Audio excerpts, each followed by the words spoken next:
Well, hi, thanks for having me here. I am Jason Judkins. A lot of what I talk about is based off of this book, Secret Lie, How the World Really Is. It's on Amazon.com. Just go on there and type in Jason Judkins, Judkins, and my other work will appear also. I just had another book come out called Obstacles, Life Lessons to Be Successful.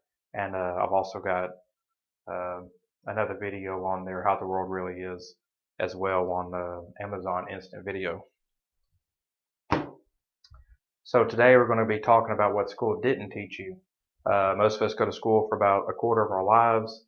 If you go to college, it's more like a third of your life. But you'll notice when you graduate from high school, you may have learned a lot of things, but school doesn't really teach you the two most important things that the world revolves around, which is how to earn money and how to get laid. Now, school really is a diversion. I mean, you need to learn how to read and write, but a lot of the material that they teach you um, really is just a diversion away from reality of, the people at the top. We'll draw this pyramid. These elite here at the top that have all the wealth, all the money, they're going to teach you. They don't want to teach you, how to be successful, how to earn money, how to get what they have. They want you to, they teach you things to keep you down here at the bottom and, to be obedient to work, back to serve them. I mean, how many times have you heard in school, when people would say, or you may have said it yourself, like telling the teacher, when are we ever going to use this stuff in the real world? And then you grow up and realize that, a lot of it you don't. Now, when you graduate from high school, you just have a general education. I mean, what can you really do with a high school diploma? It's not going to get you, very many jobs anywhere. Nobody's going to look and say, whoa, you got a high school diploma. Come work at this fancy job. You know, you're basically going to be looked at like, well, you can come over here and cook a hamburger. Basically, the only thing a high school diploma is good for is to be able to get into a college somewhere. And the reason people go to college is because you have to specialize in something. You have to pick a specialty, whatever it is that you want to go into, go to school for it and learn that specialty. That way you can get a job in doing, whatever your chosen field is. Now, used to, back in the old days, let's say the 50s, you could actually graduate from high school and go work somewhere and work your way up. Slowly work your way up, and they would teach you new things at work. That's not the case today. Like I just mentioned, you have to go to a college or to a trade school or something and specialize in something. We now, live in the Henry Ford economy. Henry Ford pretty much came up with the assembly line, and that's when our economy shifted to we all do, repetitive work.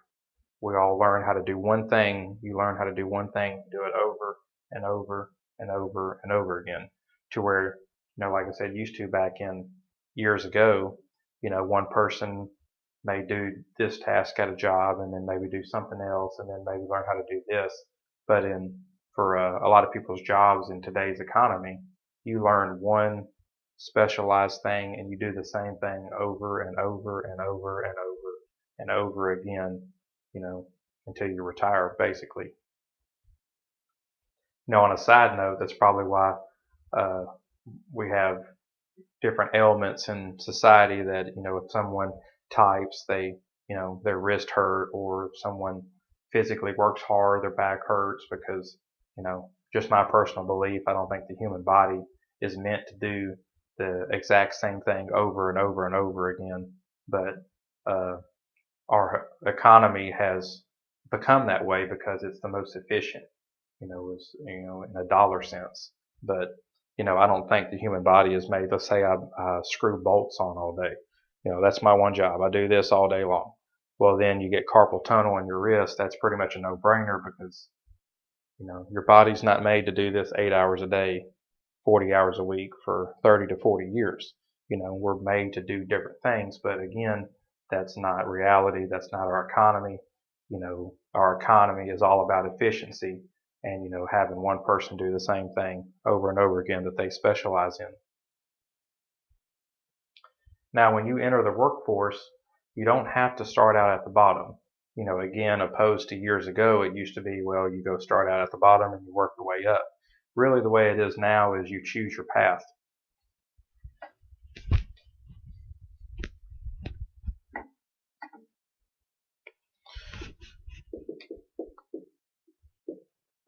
Let's say this is you. Now you could choose a path to, say, be a plumber, or to be a nurse, or to be a lawyer, or to not get an education, a college education, and then you would basically just be general labor. But, these are all paths that you take that, opposed to 50 years ago, 75 years ago, you could be general labor and, slowly work your way up. Well, that's not the case for many people today. Pretty much whatever path people start out on, that's their path, for the rest of their life, or, until they change and do something different. Now, when people say they start out at the bottom and work their way up, say like this person chose to take the path being a nurse. Now, when they're saying, when people say they start out at the bottom, they mean they start out at the bottom of their industry. This person started out at the bottom of nursing. It doesn't mean that, hey, they went down and worked at a fast food restaurant and was a janitor and then worked their way up to being a nurse. That's two different industries. That's not how it works. But this notion, when people say they started out at the bottom, it's kind of painting a picture for you that, hey, I used to clean toilets, or, I used to pick up trash, and now I'm a radio host. And that's not really the truth. The truth is they just mean they started out in the bottom of radio. They don't mean they, started out at the bottom.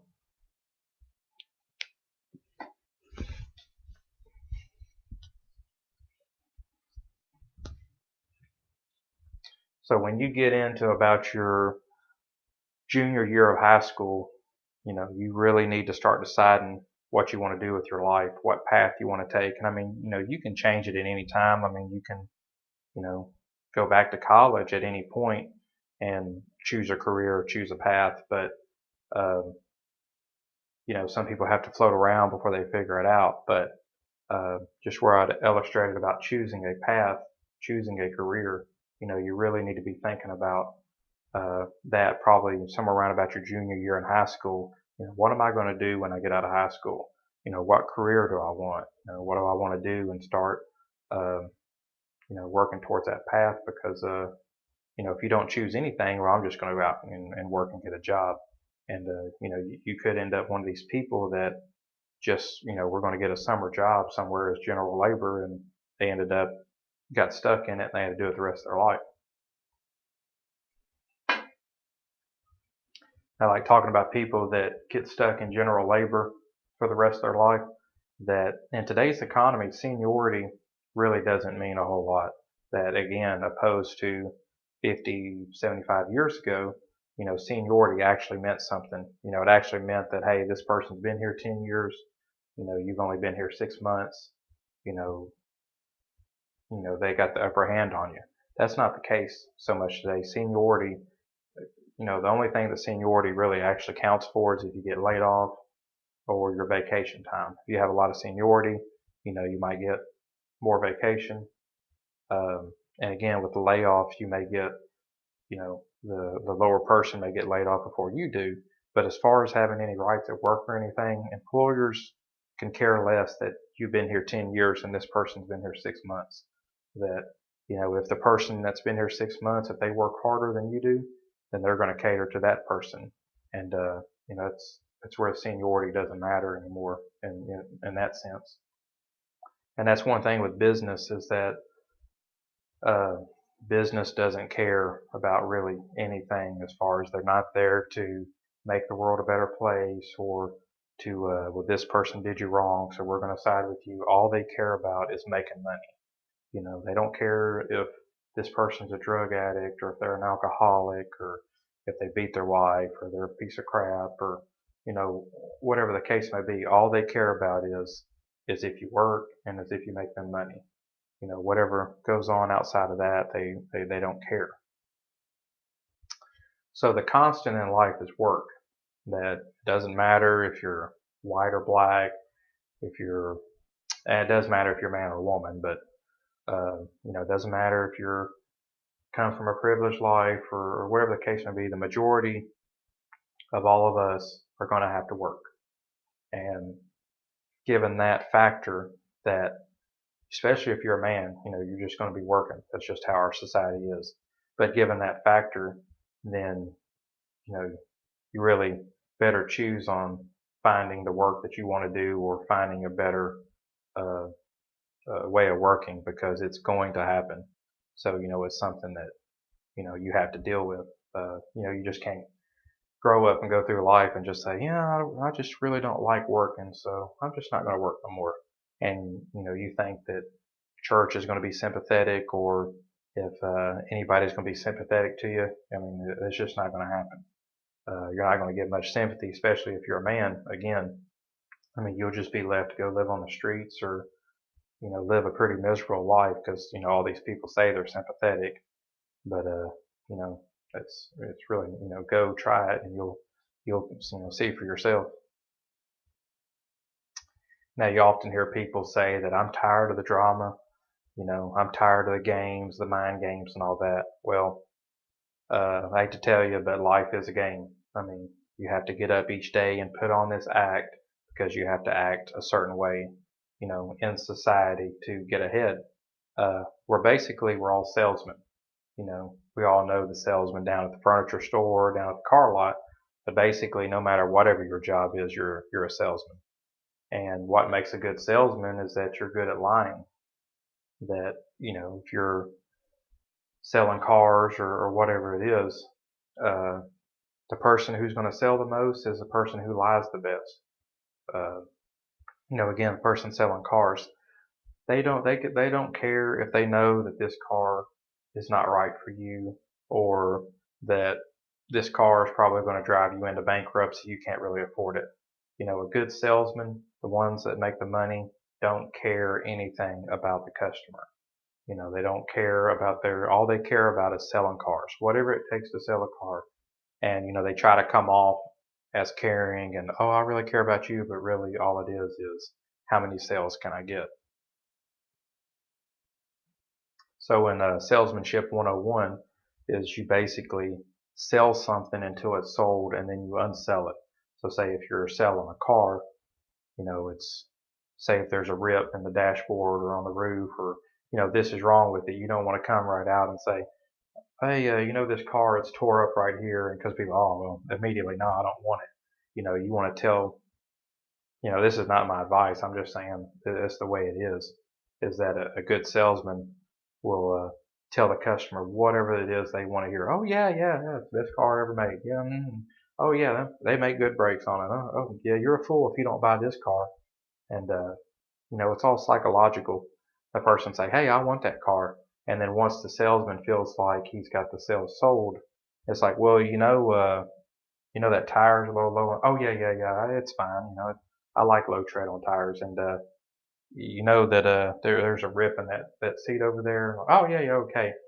And, the real good salesmen, they don't, tell people about the defects and things until they've already got, they feel like they got the sale sold, and then they go back and, tell you the defects about it, just to be able to say later, when the emotion's gone, like, hey, you sold me a piece of junk, it's ripped here and it's that. And it's like, well, I told you that, but, they don't tell you right off the beginning. They first, sell you the car. So a good salesman, which is everybody, which is all of us, lies to people to get what they want. Now, when I say lie, I mean within the law, but basically let me push it up to the point that it's not illegal. Now, saying this contradicts religion or Christianity, that we're not supposed to lie. And, that's good philosophy, but, if you follow that, then you're probably going to notice that the people that always tell the truth are going to end up poor, and the people that, lie the best, are going to end up with all the sales and with all the money. Now, some people may notice this and some people might not while they're in school about how important being popular is. We're told being in school, it's not a popularity contest. And, I think the people that aren't popular, they're just ready to get out of high school and move on. But you'll find out in life that being popular is just as important, if not more important, after you get out of high school as it was in being in high school. And let me tell you why.